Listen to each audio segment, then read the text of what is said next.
കഴിഞ്ഞൊരു വീഡിയോയിൽ ഞാൻ എങ്ങനെയാണ് വിങ്ക പ്ലാന്റിനെ റിപ്പോർട്ട് ചെയ്യുന്നതെന്ന് കാണിച്ചായിരുന്നല്ലോ. ഇന്നത്തെ വീഡിയോയിൽ നമ്മൾ കാണിക്കുന്നത് നമ്മുടെ പെറ്റൂണിയെ എങ്ങനെയാണ് ഞാൻ റിപ്പോർട്ട് ചെയ്യുന്നത് എന്നാണ് കേട്ടോ. ഇത് ഒരു പ്ലാന്റ് 9.5 വെച്ചിട്ടുള്ള പ്ലാന്റാണ്, ഒന്ന് അതിന് ശേഷം വെച്ചിട്ടുള്ള പ്ലാന്റാണ് കേട്ടോ. പക്ഷേ ആ കപ്പിലുള്ള പ്ലാന്റിനേക്കാളും ഈ ഒരു ഗ്ലാസ്സിലുള്ള പ്ലാന്റിന് നല്ല റൂട്ട് വന്നിട്ടുണ്ട്, റൂട്ടൊക്കെ പുറത്തിരിക്കുകയാണ്. അപ്പം നമ്മളതിനെ റിപ്പോർട്ട് ചെയ്തില്ല എന്നുണ്ടെങ്കിൽ പ്ലാന്റിൻ്റെ ഗ്രോത്ത് അതുപോലെ സ്റ്റണ്ടായി നിൽക്കത്തേ ഉള്ളൂ. അതുകൊണ്ട് നമ്മളതിനെ റിപ്പോർട്ട് ചെയ്യാണ് കേട്ടോ. റിപ്പോർട്ട് ചെയ്യാനായിട്ട് ഞാൻ നേരത്തെ വെച്ചിരുന്ന, അതായത് പ്ലാന്റ് വെച്ചിരുന്ന 2 പോട്ടിലെ മണ്ണുകൾ എടുത്തിട്ടുണ്ട്. ഒന്നിൽ കുറച്ച് മണ്ണും മിക്സാണ്, ഒന്നിൽ മണ്ണ് മാത്രം ആണ് ഇരിക്കുന്നത്. അപ്പോൾ അത് രണ്ടും കൂടി മിക്സ് ചെയ്തിട്ട് ഒന്ന് തട്ടി പത്തിയൊക്കെ ചെയ്യാനുള്ള ഒരു പരിപാടിയിലാണ്. ഇവിടെ നമുക്ക് മണ്ണിന് ഭയങ്കര ക്ഷാമം പോലെയാണ് കേട്ടോ. നമ്മൾ മണ്ണൊക്കെ അടുത്ത പുറമേ നിന്ന് അടിച്ച് മാറ്റേണ്ട അവസ്ഥയാണ്. അതുകൊണ്ട് ഞാൻ ഉള്ള ഇതൊക്കെ വെച്ചിട്ട് അങ്ങനെ ചെയ്യുകയാണ് കേട്ടോ. നമ്മൾ മില്യൻ മിൽസ് പെറ്റൂണിയ അങ്ങനെയുള്ള സംഭവങ്ങളൊക്കെ നടാനായിട്ട് നമുക്ക് ഏതെങ്കിലും മണ്ണെടുക്കാൻ പറ്റില്ലല്ലോ. അതുകൊണ്ട് ഇങ്ങനെയൊക്കെയാണ് മണ്ണ് എവിടെയെങ്കിലുമൊക്കെ പോകുമ്പോൾ കുറച്ച് കൊണ്ടുവന്ന് വെച്ചിട്ടൊക്കെയാണ് ഇങ്ങനെ പ്ലാന്റ്സും കാര്യങ്ങളൊക്കെ നടുന്നത്. അപ്പോൾ ഞാൻ അതിനകത്തിരുന്നൊരു പ്ലാന്റിൻ്റെ റെഡ് കളർ സോയിലും ഒക്കെ ആഡ് ചെയ്യുന്നുണ്ട് ഇതിനകത്തേക്ക്. എങ്ങനെ വരുമെന്നൊന്നും അറിയില്ല കേട്ടോ. ഞാനിങ്ങനെ റിപ്പോർട്ട് ചെയ്യുന്നത് ഇപ്പോഴാണ് കേട്ടോ. അല്ലെങ്കിൽ മണ്ണിൽ മിക്സ് ചെയ്തിട്ടാണ് ഞാൻ എപ്പോഴും റിപ്പോർട്ട് ചെയ്യാറുള്ളത്. പിന്നെ അതിലേക്ക് ഞാൻ കുറച്ച് പെർലൈറ്റ് ഇടുന്നുണ്ട്. വേണമെങ്കിൽ നിങ്ങൾക്ക് സാഫോ അല്ലെങ്കിൽ കരിയില കമ്പോസ്റ്റോ അല്ലെങ്കിൽ ബാസാക്കോട്ട പോലുള്ള എന്തെങ്കിലുമൊക്കെ സംഭവങ്ങൾ എന്താണോ നിങ്ങൾ സാധാരണയായിട്ട് റിപ്പോർട്ട് ചെയ്യുന്നത് അതുമാതിരി അങ്ങ് റിപ്പോർട്ട് ചെയ്യാം കേട്ടോ. അപ്പം ഞാൻ എൻ്റെ മെത്തേഡാണ് കാണിക്കുന്നത്. ഞാനിങ്ങനെയൊക്കെയാണ് ചെയ്യുന്നത് കേട്ടോ. ചകിരിച്ചോറും ചാണകപ്പൊടിയും അങ്ങനെ ഉപയോഗിക്കാറില്ല. ചിലപ്പോഴൊക്കെ അങ്ങനെ ഉപയോഗിക്കാറുണ്ട് കേട്ടോ. ഭയങ്കര വരണ്ട സമയമൊക്കെ ആകുമ്പോൾ, അതായത് വേനലിലൊക്കെ ആകുമ്പോഴത്തേക്കും ചകിരിച്ചോറും കുറച്ച് ചാണകപ്പൊടിയൊക്കെ കൂടെ യൂസ് ചെയ്യാറുണ്ട്. ഇപ്പോൾ നമുക്ക് അത്യാവശ്യം മഴയുള്ള ടൈമാണല്ലോ, അപ്പോൾ അതുകൊണ്ട് അതൊന്നും ഇപ്പോൾ യൂസ് ചെയ്യുന്നില്ല. ഫംഗൽ ഇൻഫെക്ഷനൊക്കെ വരാൻ ചാൻസ് ഉണ്ട്. പിന്നെ ഇപ്പോൾ കൂടുതലായിട്ടും നമ്മുടെ മണ്ണിൽ ഒരുതരം ഒച്ചിൻ്റെ ഏറ്റവും കുട്ടി വെർഷനുണ്ട്. അതിങ്ങനെ നമ്മുടെ മണ്ണിനടിയിലേക്ക് ഇങ്ങനെ ഊർന്നിറങ്ങിയിരിക്കും. എന്നിട്ട് നമ്മുടെ പ്ലാന്റ്സിൻ്റെ റൂട്ട്, പൊതുവേ ഞാനങ്ങനെ പെറ്റൂണിയയിലാണ് കാണാറുള്ളത്, അങ്ങനെ റൂട്ടിൻ്റെ സ്റ്റെമ്മിന് ചേർന്ന ഭാഗത്ത് വന്നിട്ട് ഇങ്ങനെ അതിൻ്റെ നീരൂറ്റി കുടിച്ചിട്ട് ആ പ്ലാന്റിനെ അവിടെ നിന്ന് ഇല്ലാണ്ടാക്കി വിടും. അങ്ങനെ എനിക്ക് കുറച്ചധികം പ്ലാന്റ് ലോസ് ആയിട്ടുണ്ട് ആ ഒരു കുഞ്ഞൊച്ച കാരണമേ.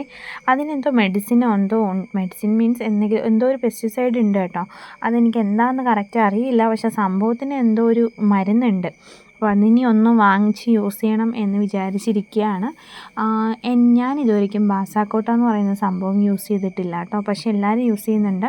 എനിക്കും അതൊന്ന് വാങ്ങി യൂസ് ചെയ്യണമെന്നുണ്ട്. അത് സ്ലോ ഫെർട്ടിലൈസർ ആണല്ലോ, പതിയെ പിടിക്കുന്നൊരു സംഭവമാണ്. അപ്പോൾ അതൊന്ന് എനിക്ക് വാങ്ങി യൂസ് ചെയ്യണമെന്ന് നല്ല ആഗ്രഹമുണ്ട്. ഒന്ന് വാങ്ങി നോക്കണം. ഓൺലൈനിലൊക്കെയാണ് കൂടുതലും ഉള്ളതെന്ന് തോന്നുന്നു കേട്ടോ. നമ്മുടെ ഇവിടെ എങ്ങും അടുത്ത ഷോപ്പുകളിലും കാര്യങ്ങളിലൊന്നും ഇല്ല. അപ്പോൾ ഞാൻ 2 ബോട്ടിൽ മണ്ണ് നിറയ്ക്കുന്നതെന്ന് വെച്ചാൽ, ഒന്നിൽ എനിക്ക് വിങ്ക പ്ലാന്റും കൂടെ റിപ്പോർട്ട് ചെയ്യാനുണ്ട്. അപ്പോൾ ഞാൻ സെയിം പോട്ടി മിക്സ് തന്നെയാണ് വിങ്ക പ്ലാന്റിന് ഉപയോഗിക്കുന്നത്. കുറച്ചിങ്ങനെ നമ്മുടെ പോട്ടി മിക്സ് ലൂസായിട്ടിരിക്കുന്നത് കുറച്ചധികം വെള്ളം വീണതുകൊണ്ടാണ്. പിന്നെന്താ, നമ്മുടെ 9.5 വെച്ചിട്ടുള്ള നമ്മുടെ പെറ്റൂണിയയുടെ റൂട്ട് നോക്കുന്നേ, കപ്പിൻ്റെ അടിഭാഗത്തേക്ക് നല്ല രീതിക്ക് റൂട്ട് ഇറങ്ങി വന്നിട്ടുണ്ട്. അപ്പോൾ അത്യാവശ്യം നല്ല റൂട്ട് വന്ന പ്ലാന്റാണ്. ഇതിൻ്റെ സെക്കൻഡ് പാർട്ടായിട്ട് ഞാൻ ഇതിൻ്റെ ബാക്കി റിപ്പോർട്ട് ചെയ്യുന്ന കാര്യങ്ങളിടാം. അപ്പോൾ അതിനകത്ത് ഞാനൊരു 2 മാസം ആയിട്ട് കൊണ്ടുവച്ച ഒരു പെറ്റൂണിയയുടെ ഗ്രോത്ത് ഞാൻ ആ വീഡിയോയിൽ കാണിച്ചു തരാവേ. ഞാൻ പുറത്തുനിന്ന് കൊണ്ടുവന്ന പ്ലാന്റാണ്. ഇതൊക്കെ ഇതേ കപ്പിന് പുറത്തേക്ക് തന്നെ റൂട്ടായിട്ടുണ്ട് നമ്മൾ വയ്ക്കുന്ന പ്ലാന്റൊക്കെ. മറ്റേതിനാണെങ്കിൽ ഒട്ടും റൂട്ടില്ലാണ്ട് ഒരു കമ്പിനകത്ത് 3-4 വേരിങ്ങനെ ജസ്റ്റ് ഇങ്ങനെ ചെറുക്കനെ നിൽക്കുന്നു. അതാണ് ആ പ്ലാന്റ് അങ്ങനെ ഗ്രോത്ത് സ്റ്റണ്ടായി നിൽക്കാനുള്ള കാരണം എന്നെനിക്ക് മനസ്സിലായി. അപ്പോൾ ഇത് ഞാനിങ്ങനെ തട്ടിയൊക്കെ നോക്കിയിട്ട് ഇളകി വരുന്നില്ല. അപ്പോൾ ഞാൻ എന്തായാലും ആ ഗ്ലാസ് കവറിനെ ഒന്ന് കട്ട് ചെയ്യാനായിട്ട് അങ്ങനെ വിചാരിച്ചിരിക്കുകയാണ് കേട്ടോ. ഞാൻ കഴിവതും ഇങ്ങനെ തട്ടിയാണ് എടുക്കാറുള്ളത്. അപ്പോൾ നമുക്കത് റീയൂസ് ചെയ്യാൻ പറ്റുമല്ലോ ആ ഗ്ലാസ്സിനെ.